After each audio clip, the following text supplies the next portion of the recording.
I'm Sue Stockdale and welcome to the Access to Inspiration podcast. We are on a social mission to encourage you to reflect on the world differently and be inspired by people who may be unlike you. And I'm excited today that we have another of our guest-hosted episodes, where I get to take a back seat and introduce one of the people we have already featured on the podcast to be the host. Today it's Josh Wasserman, who was our guest on episode 44, when he was talking about the role of observation in design. And today he's interviewing somebody that inspires him. Welcome back to the podcast, Josh. Thank you, Sue. Thank you for having me. It's a pleasure to be back, and I'm really excited to be able to interview someone who's part of an organisation that has actually inspired me for years. This is Andrew Freear from the Rural Studio, and I will leave it up to him to explain a bit more about what the Rural Studio is and does. But first of all, I don't think Andrew actually knows this. I discovered the studio actually over 10 years ago when I was traveling across the US, and it was from a tip-off from a local artist who I think you'll know, called Butch Anthony. And after a wonderful stay with Butch, he suggested that I go and visit the Rural Studio. So off I went, and I arrived at the point where he said I would find it, and I wasn't quite sure what I was looking for. And I looked around and I asked around, and I didn't get a lot of help, but I persevered, and my curiosity and my nosiness finally got me to some structures. So it wasn't a formal introduction by any means. I was inspired by what I saw, and since then I've continued to be inspired by the studio's response to the community in which it was founded. And I'd like to talk to you more, to hear more about what your philosophies are, what the aim of the studio is. And so maybe to start off with, Andrew, you could introduce yourself and explain what Rural Studio is. Where is it, and what does it aim to achieve? Okay, well, thank you both. I'm honoured to be here talking to you all. I'm a Yorkshireman, born and bred for my sins, and 23 years ago was asked to participate in this programme. As you said, it's called Auburn University Rural Studio. It's a programme at Auburn University, and it's part of the School of Architecture. And it was established 30 years ago next year by a couple of professors, Samuel Mockbee and D.K. Ruth. And fundamentally, it tries to get students out of the kind of academic ivory tower and get them to engage with real people. We're here to educate architecture students and help them get a good design education. And the things that we've managed to do in Hale County are kind of, I hope, quite lovely byproducts of that work. So unlike a normal architectural education here, basically 30 years ago, these two professors decided that they'd take a group of students to a kind of underserviced part of West Alabama and see if it could help with quote unquote real projects. And it started out very much under the kind of welfare radar, helping folks who weren't being helped by the social services and providing housing. There's a number of design build programs around the world, but in this case, architecture students get to not only design their projects, but they get to build their projects. And so you essentially were using the students' designs and their energy to support this local community. I was in London and Chicago before this. And so to go from sort of very urban to very rural, I hate the suburbs. So Auburn University itself is actually 3 hours east of here and very, very suburban.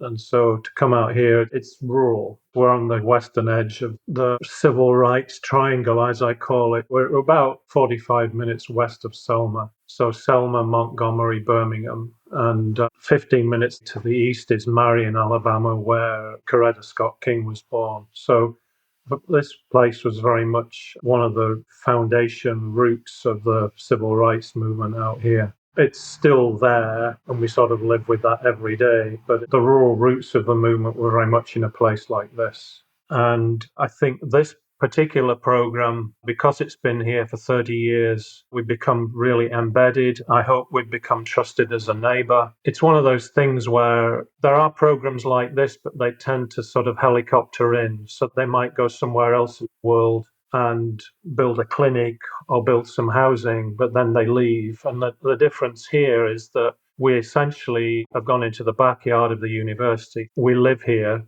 I live here, my staff live here, the teachers live here, the students live here, and we've stayed in one place. And I think we've got to know local municipalities, the local politicians, and I think they've simply seen us as a resource. We started out doing houses, and 10 years in, they started to realize that we could do other things. So we started out with parks, small chapels, churches, and I've worked with all sorts of organisations from the county hospital to Boys and Girls Clubs, built town halls, fire stations, variety of different things, and really just been kind of opportunistic and never at any point said, no, we can't do that, and always tried to figure out a way to do it. I think we wouldn't be doing the work out here if somebody else was doing it. So yeah, I think from an educational point of view, it ups the ante for an architecture student. Instead of having a conversation with a professor across the desk and he suggests you change it to be quote unquote more rigorous, the rigor here is that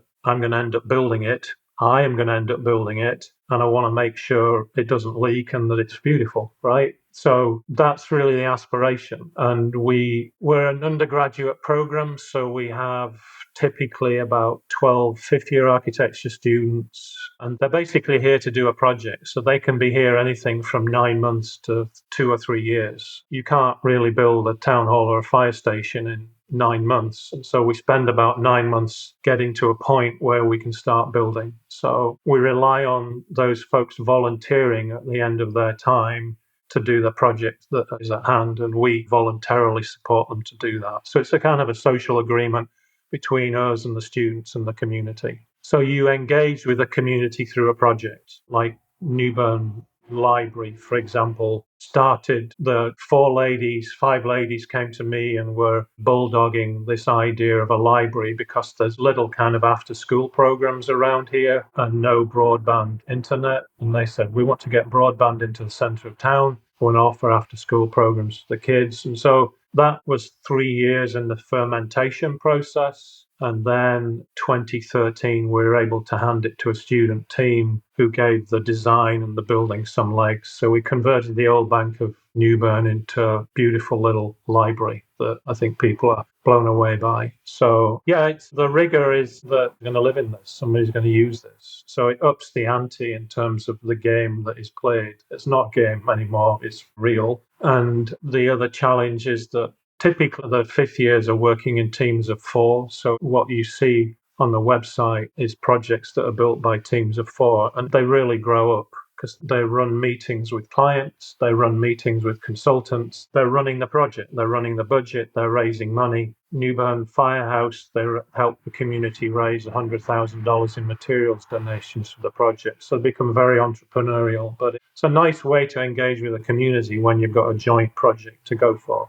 But all the projects come from within the community. It's not us saying you need a library. It's the folks in the community coming to us and saying, how can we work together to make this library happen? So currently we have a library board that has 4 teachers on it, high school teachers. And so they're the ones that are really tuned into what's the best way for us to help. So we give legs to ideas basically locally. I thought that was fascinating and brilliant, actually. So my work as a designer and a design researcher, my experiences of design research is that it's really immersion and immersing yourself in the setting and in the culture and in the society of the people that I'm designing with is by far the most impactful technique. However, the difference is with you is that you're doing it day in and day out.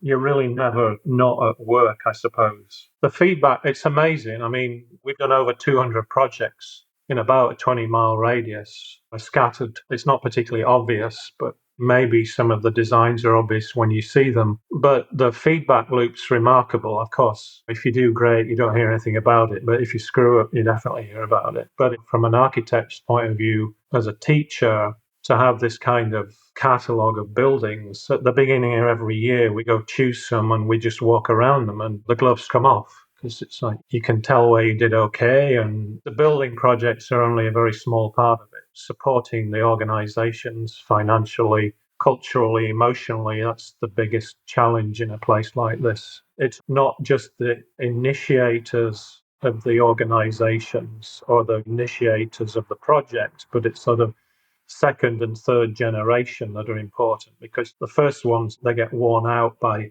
starting it and instigating it, but then who takes it on after that, particularly in voluntary organisations like the Newburn Library. So we've been really lucky with the Newburn Library. They were very clever and smart. They started out with a very clear academic and reading goals and reading, teaching, bringing resources into the community. And now it's been successful enough that they're able to modify the scope of their ambition and say, we really want to be a centre of the community, be a community centre. And you can do that over time when you start to get buy-in from people as well. But it's always tricky, the transitions from groups that do well. And so it's a sine curve. It goes up and down. Sometimes it's doing great. Sometimes it's not so good. And the scarcity of resources out here is really tough. It just drives me crazy that somebody could drop the $25,000 that it costs to run this little community library just like that. And all the time, these ladies are scuttling around trying to raise grant money and this, that, and other to help the place survive. And there's enough wealth in a country like this that somebody could write that check very easily forever. And maybe they will one day. But yeah, the longevity, the sustainability of organizations is in lots of respects much more difficult than the architecture. The architecture and the building is the easy part. And we don't want to just kind of build it and they will come. You've really got to try to help make sure those organizations have got their act together and they know what they're getting themselves into. Resources is an area I definitely want to talk to you about. I hadn't considered the financial side of it. I suppose I was more thinking the material side of it, because that's something that I witnessed when I was visiting, was that there was this amazing use of perhaps would-be waste materials, and I found that absolutely fascinating. But maybe before we get into that, and this is quite a big question, I guess, but how has Rural Studio changed from its inception in 1993 to when Samuel Mockbee and DK Ruth co-founded the studio to today? Yeah, I hope it's kind of moved with the times. Right at the very beginning, it was really a place that scavenged materials, and it got well known, for good or for bad, for recycling lots of different and strange looking materials. And I think the truth of the matter is that between 6 and 10 years in, when I showed up and we started to be asked to do community projects, the truth of the matter is that at that point, if you're looking to help sustain a community organisation, you can't be building things that are built out of materials that you're not clear of what their longevity will be, right? So there's a responsibility there to make sure that you're building something that will be here a long time, but also that the locals can maintain. And that, I think, we started to learn the hard way from that. So we asked ourselves, can we bring the delight and the invention by simply using wood?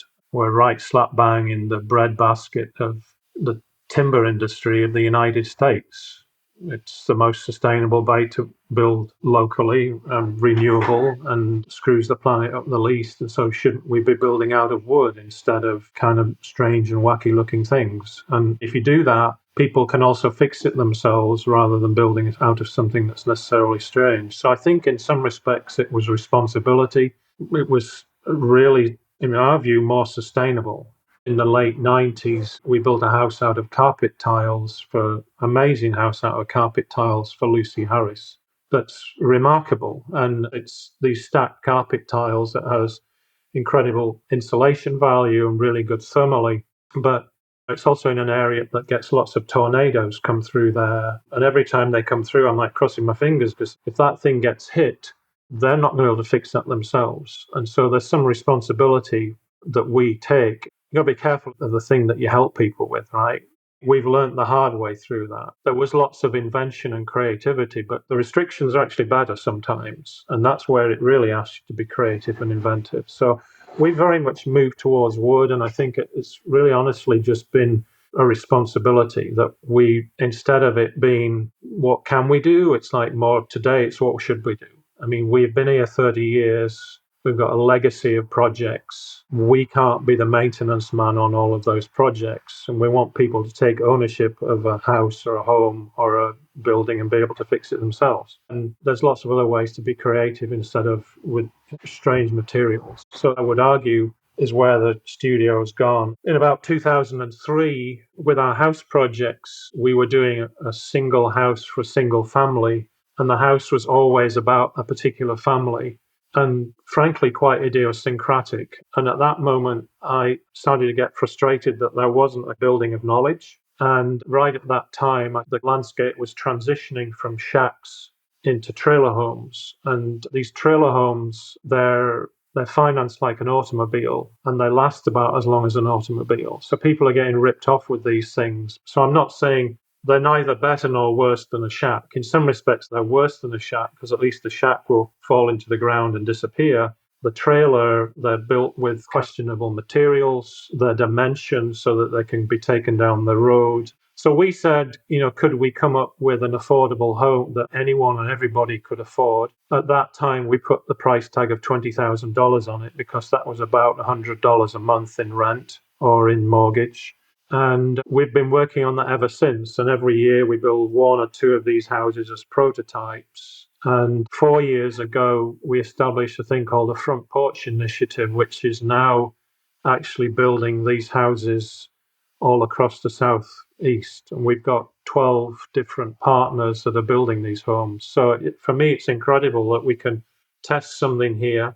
We can give it to one of our neighbours. We can see how well it works. The next year, we can change it a little bit. And now we've got half a dozen of these models that our Front Porch Initiative is actually working with organizations from Nashville to New Orleans building these things. So for me, it's like that's kind of goosebumps that a little tin pot little organization in the middle of nowhere can actually have that kind of impact. And that was because Fannie Mae, who basically manages the mortgages for the United States, they have a kind of mortgage product for rural condition, but no prototypical housing. And we're like, okay.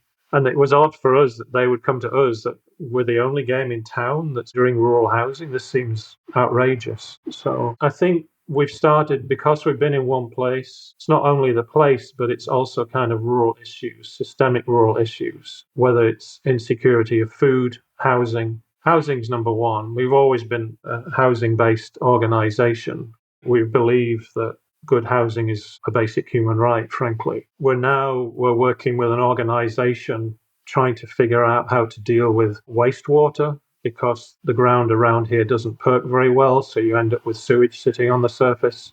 Access to housing, loans. There's a myriad of really complicated issues that are out there. Air property, who owns property. I mean, it's so complicated that we've had to say, I think as the Rural Studio, needs to be a voice for the rural and say what these issues are. And I think that's because we've been here for 30 years. That's given us legitimacy from that point of view. My pitch is in some respects that the rural condition in a place like the United States has been really treated like as a colony. I mean, this is an extraction landscape. Things are taken from here and very little is given back. And that is such a short term towards this place. It's the breadbasket for the cities. So if you look at the demographic maps of the United States, the Black Belt, the Colonias, the Mississippi Delta, all extraction, little given back. And guess where all the poverty is? Right in those places. It's no accident. It's all been by design. And it's a shame that it couldn't be understood as being a little bit more symbiotic.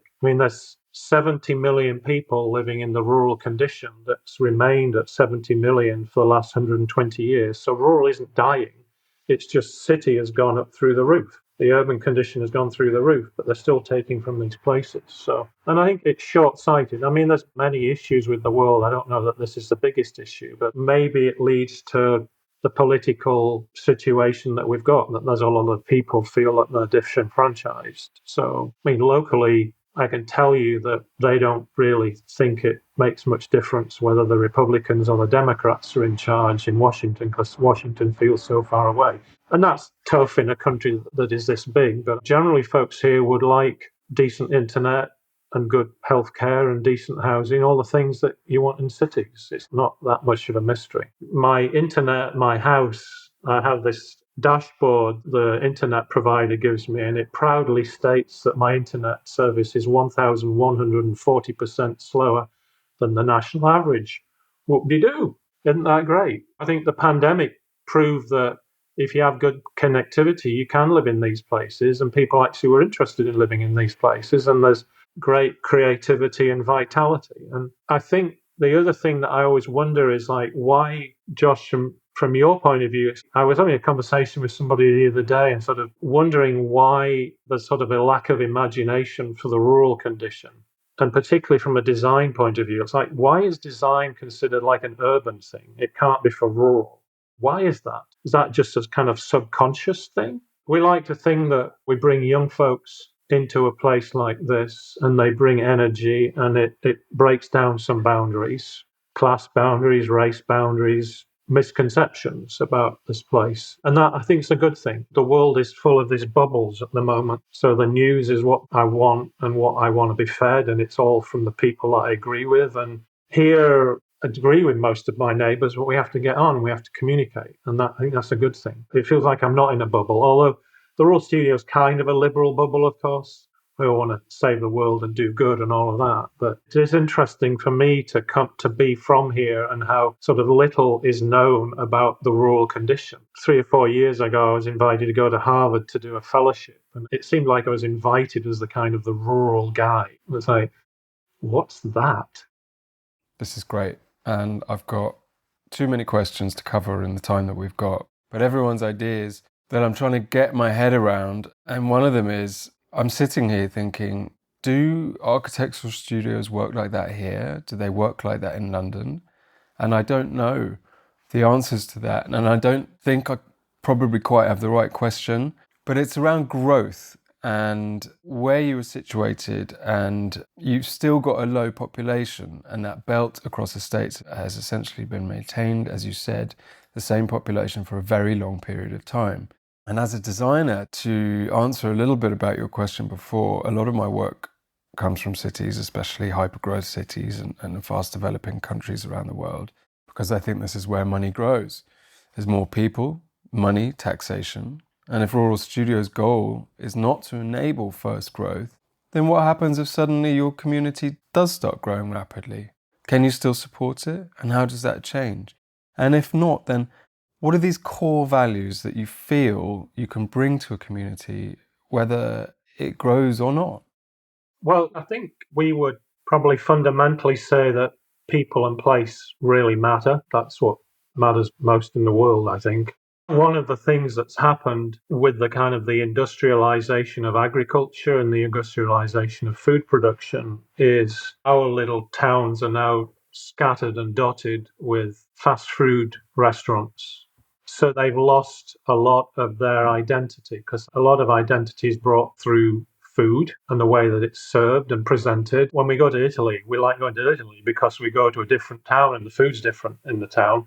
And it's because it's grown around the town, and that's incredibly culturally rich. And I think there was much more of that here 100 years ago or 50 years ago, and that's been lost. I don't know that anybody can do anything about that, but I think recognizing it is important. I don't think our work would end if people started to come and live here. I do hope that as an organization, we can open the eyes of people to the kind of the richness of a place like this and to respect it. We have ambitious students who want to save the world, and you can't come to a place like this and tell people how to live their lives. Can't be patronizing. So I think our attitude here is a kind of slow burn, small victories. So we're supporting the local institutions and respecting the character and the people of the place. When I go to a lot of community meetings around here, there's always talk about bringing industry in. I think these places could simply build on the quality of life that they have without necessarily having to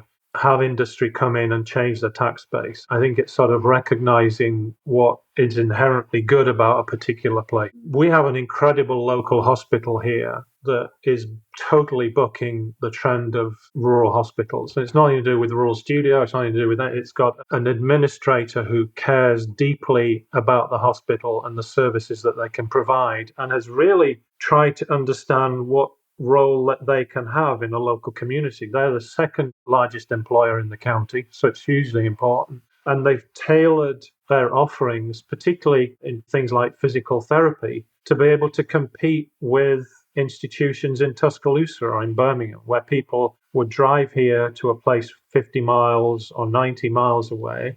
And you can say, look, Their mantra is neighbours helping neighbours. You can come here, you know the person that's going to help you. Let's offer you comfort and help through that. Their messaging is dead. They're more than surviving. I think they're thriving. So your question's a tough one. I think we're trying to support the essence of the place. The implications of growth is good.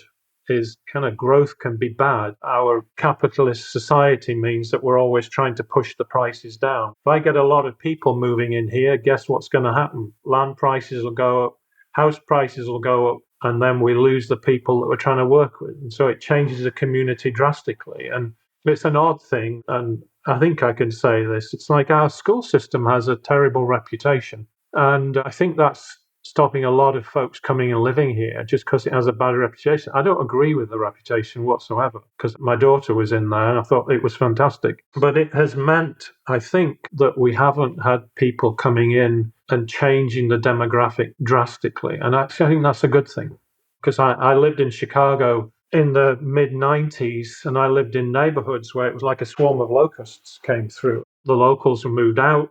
Buildings came down, changed very quickly. For me, in a place like this, what's really valuable and beautiful is a kind of collective memory that you have in local structures. We've worked really hard on this library to change it from being a much loved little physically white building that was the old town bank that everybody loved. And I think when they heard Rural Studio was going to have at it, like, oh, I don't want anything strange going on there. But we respected that and people absolutely adore what we've made, but the sense of the original building is there. And that's really important, and that you value the institutional, the collective memory, but also the physical manifestation. The first instinct here is not to demolish something and get rid of it. And that's a big deal at any level. The problem with growth and development is I can just come in and we teach that architecture school. Nothing worse than an architecture school that's like, let's go to Mumbai and we're going to develop this area and we're teaching students it's okay to just that and start again.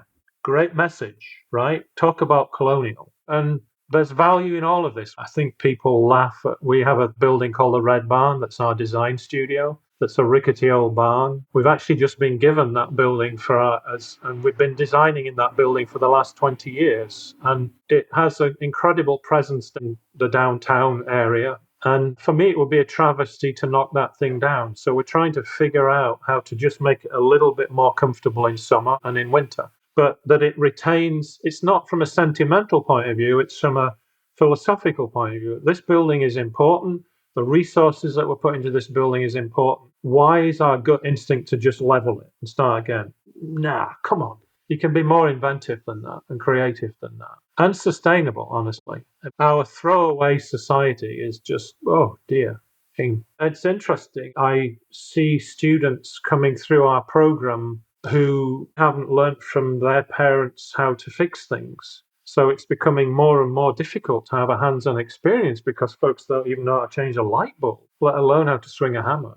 And that is society happy that we're going that way? I don't know. I mean, I don't know about that. I want my kid to be curious and knock that wall down or cut a hole in that wall or fix that plug or fix that light bulb, But the way our societies, and I sound like an old fart, but is that what we want? And I find that a bit frightening, honestly. But it's not the student's fault. It's just culturally, it's like my colleague says, there's no pickup trucks here anymore. Like, well, yeah, right. Students used to come out in pickup trucks.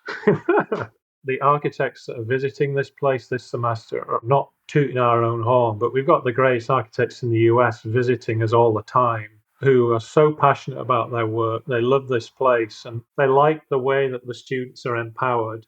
And the students understand how difficult it is to do something well because it's their problem. They're not just handing it to a contractor or a developer to do it. They have to deal with the implications of the design choices. And that also helps them down the road engage with a contractor and a maker because they've started to do that. The architect today we end up just being napkin sketches. We draw a napkin sketch and we give it to somebody else. And I think that's, again, it's a bit sad. I think we should care about the craft of things. We should care about the way things are put together. And from concept to completion, it's a richer world if it's that way. Those cultures, the Danes and the Swedes, where there's this kind of design is inculcated in society, I think it's really kind of wonderful. I'm always jealous of those places. But I always say everything's designed. I mean, I actually decided I was going to look like this morning, shocking as it might seem. But design is everything. So following on from that, one thing that really strikes me about what you're doing with Rural Studio is the power it has and your ability to listen. And that's also part of my work as well, to listen and observe. And I think for the benefit of other people listening to this podcast, I suppose any other organisation that works with a community, how can you teach people to be better listeners? Maybe ego is part of that there's this kind of feeling that you have to do something and you have to be evidence of you doing something. My predecessor, Mockbee, hired me. I told him, I said, I don't really know anything about the South. And I don't know anything about this culture. So all I'm here to do is listen and learn. And a little bit of the problem of our program is that it's called a design build program. And so there's sometimes I always get concerned that the students feel that they've got a God-given right to build something. And building something is not always the answer. And so we've got to be really careful. It's like build it and they will come. And I think sometimes the toughest decisions we've made have been not to do that. I mean, I'm lucky. Ours is a state institution.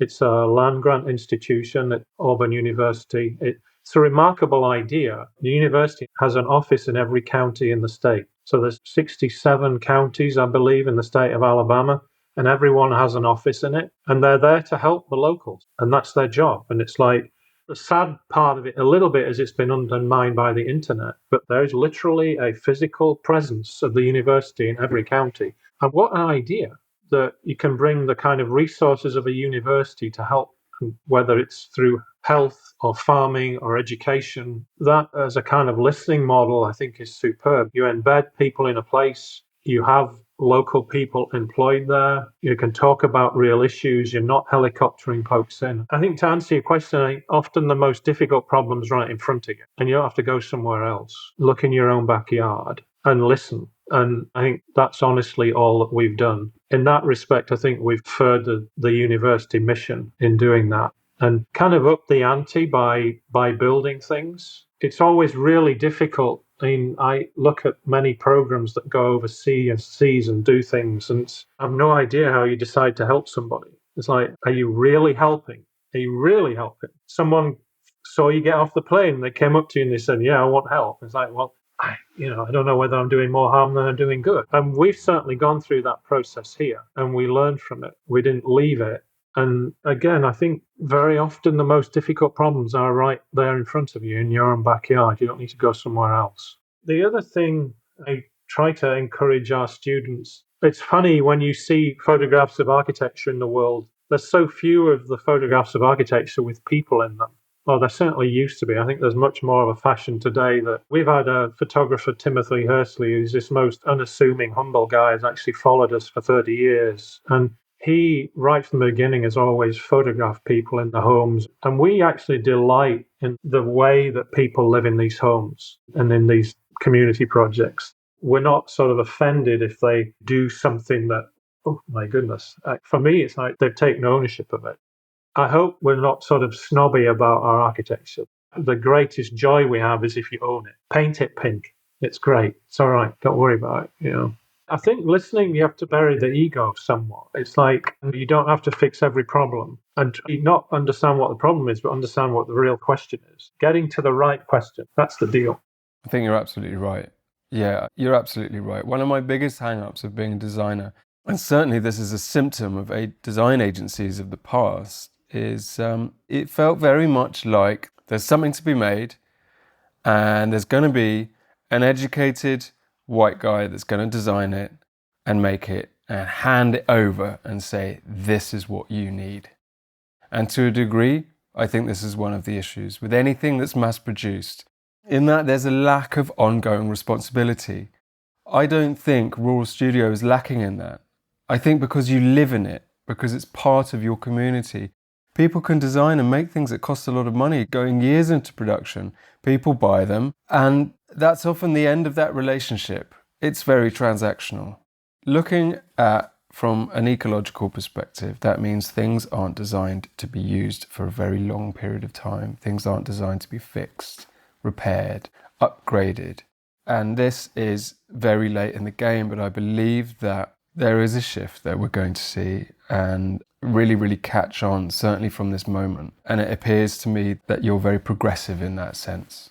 Yeah, I think the United States is very big, and so it would be difficult to replicate a program, certainly a program of this reach in England or in Italy, just because it's so much denser and the kind of administrative oversight for good reasons is so much more pointed. Here, the kind of the dirty secret of a place like this is there's no money in the local administrations to supervise what building standards that you build to, right? And I think certainly in our early days, I would say the Royal Studio took advantage of that. When we started doing public buildings, and really now in everything that we do, we build to the International Building Code, and we're building better than anybody else out here just because we have professional oversight. All of our consultants that are helping us do these projects, they set the bar, and we're like, yeah, we're a state institution. We've got to do that. This has to be applicable. But the flip side of it is it does allow us to deal with some of those issues more as a social contract. So if there's a particular circumstance where we don't need to build a handrail and the mayor and the local administration are on board with that, let's put the resources not into the handrail, but into the ground surface or something. Like that kind of common sense opportunity.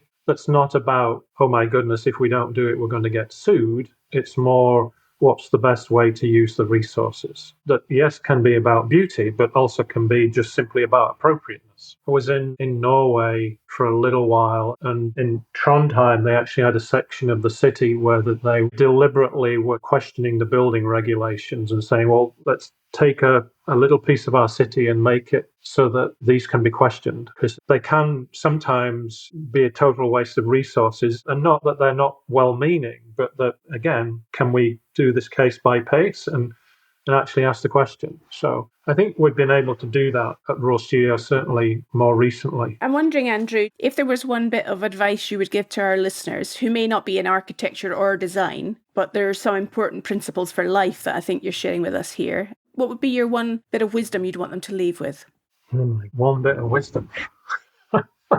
We always say to our students, come into this place with your eyes wide open. Try to check the preconceptions at the door. Because you imagine when I tell people I live in Alabama, the immediate conception of this place and its history is so ridiculously stereotypical. It's nothing to do with the way I live my life every day. And I think if you can go into most meetings every day, not holding on to your preconceptions about how it's going to go, or even in a conversation like this, because I think it's definitely helped me kind of maneuver this ship. There are things that annoy me that my neighbours might do, but I always try to think the best of them, that they're doing this for a particular reason and that their intentions are good, not that their intentions are bad. And I think check your preconceptions at the door would be a good message, whether you're visiting West Alabama or coming to England post-Brexit. I think it definitely calls on me to say thank you to Josh for the wonderful interview questions, Josh, and for such a stimulating conversation, Andrew. If people want to find out more about Rural Studio on the internet, how might they go about doing that? Just ruralstudio.org, Rural Studio, all one word. We have that's in charge of communicating for us on all of those other horrible platforms. So we live in a food desert here. So we built ourselves a kitchen, and then we said, well, can we farm this land? Because we're in a place called the Black Belt, and a lot of that soil has been overcultivated and washed away. And it was called the Black Belt because of the beautiful black soil, not because there's a bunch of black folks living here.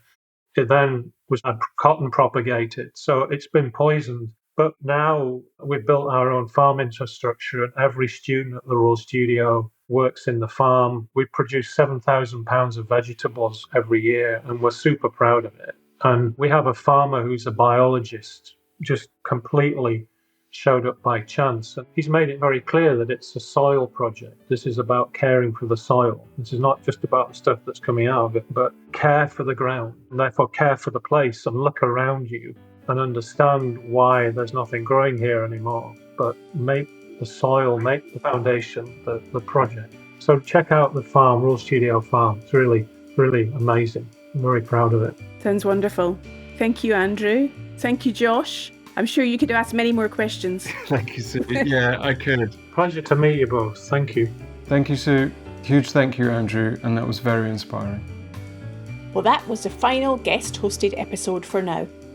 Next time, we are going to add in a short bonus episode where I'll be discussing these episodes with my co-founder Clive Steeper and reflecting on what we've learned from this experience and any themes that we think have emerged from these conversations. I hope you can join us then.